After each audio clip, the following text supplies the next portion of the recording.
Ha, dankjewel.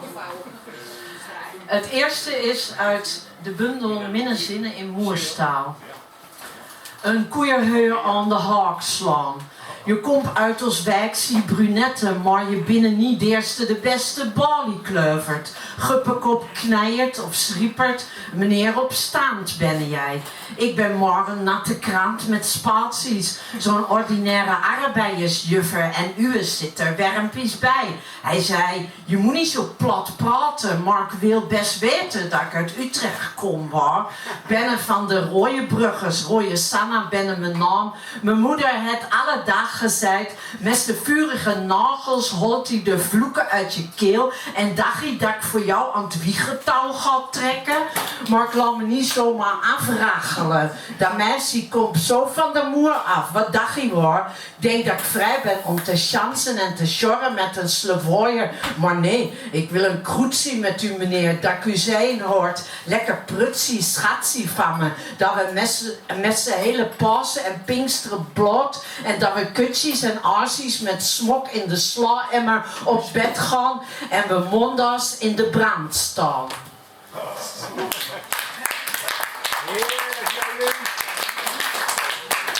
Nou, en dan heb ik de vrijheid genomen om nog een extra gedicht aan mijn set toe te voegen. Dat heb ik heel spontaan vannacht nog gedaan. Want ik realiseerde me, ik heb een hele bundel van Masha Kaleko van Duits naar het Nederlands vertaald. En daar staat een gedicht in het Berliner Platt. En dat heb ik naar het Utrechts vertaald. Kletspraat in trappenhuis. Of je het nu gelooft of dan niet, Meta Beumkes, doe aan prostitutie. Waar blief? Meijer, ik zeg je al zo lang, die tuigde erger als een echi madame. Niet waar, ik heb het van Beumkes altijd al gedaagd. En Julia, die zwerft maar rond, iedere nacht. En dan met die kinkels in het portiek staan drommen. Ik zeg u waar, daar kan toch niks goeds van komen. Maar als ze nou toch graag met een verkeer. Vroeger al, toen met die poenige meneer. Nou, je wilde verder niet over praten. Maar Douwe kent even goed niet laten. Dat kind loopt een scheve schaats en naast de schoen. Moet je mijn dochter dat toch eens zien doen. Het is schandalig voor de ganse stad. Zoals zo'n wijfie er nu op staat. Een geverfde bakkes, de haren hoeres blond. Daar Rocky waar, daar rijdt net over de kont. Nu haalt ze de neus op voor het spul van C&A. Tot nu toe droeg ze kleren van Hema.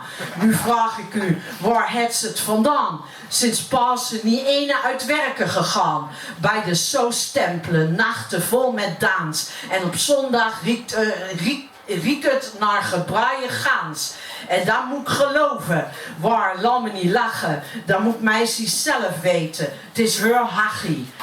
Wat gaat min dat aan? Niet waar? Goeienacht. We mooien niet kletsen zo ongevraagd.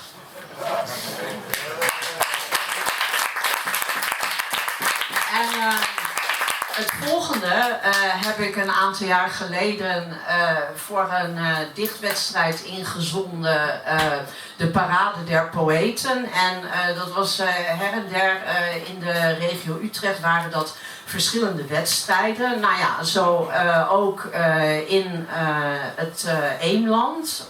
Dat ligt boven Amersfoort bij Eemnes en zo. En het leek mij wel een ludiek idee om een gedicht in het Eemlands te sturen. Waarop dat vervolgens werd gedisqualificeerd.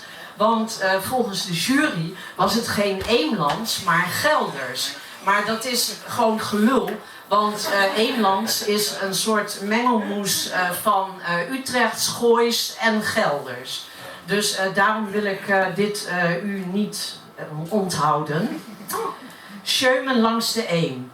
Laten we wandelen langs de Eem, mijn lief. We negeren de kringetjes tuffers. Ik wijs de brummel en de knoepers aan. Boven ons hoofd cirkelt een klauweloze crème. Het landmannetje pikt in ratskug en bonen. Het tunnekrupertje veegt de kelderzog weg. Zo trekken we monter door het zwarte goor. En als het weer knieperig omslaat tot sledderig of zelfs spochtig, pak mijn hand vast en laat me riebelen.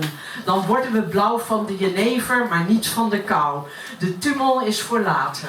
We gaan naar een oud bakhuis om te dansen. Leppen op de held, scheumen op de beuning. Heuien de knecht met de gavel op. Ik ben jouw lange sliet, je haalt me door de kurkendons. Als we huiswaarts keren, pak ik het asvarken en keer de kamer met de riezenbezem om. Ik bereid je wortelmuis en watergruwel. Jij hoeft niet te lupen en ik niet de klep op.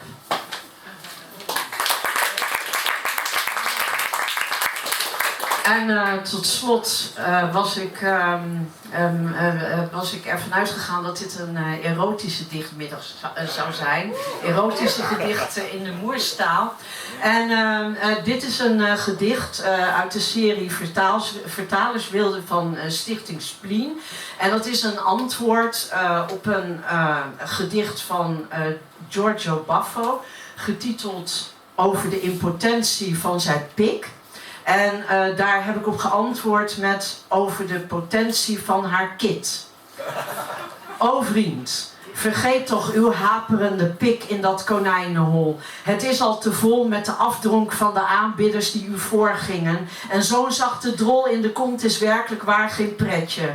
Hou uw fluit erbuiten, dan verschiet het geile kruid niet. Verandering van werktuig doet wonderen voor de ontmande hand. U hoeft enkel het envelopje open te vouwen, of daar stulpt de lustmol al tevoorschijn, gewekt door uw behendige slang. De tijd van penisnijd is voorbij. Deze tulpenbol kan altijd spuiten in hervonden zelfbewustzijn. U kunt hem doen kietelen, prikkelen, smispelen, likken, zinnen hikkend tot uitbarsting laten komen als een geilsel spuwende gijzer. En zien spuiten doet de pijlstok zijn mannetje staan.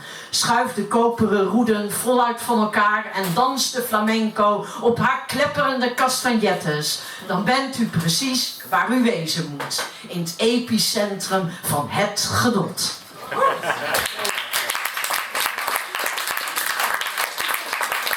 Dankjewel, Joris.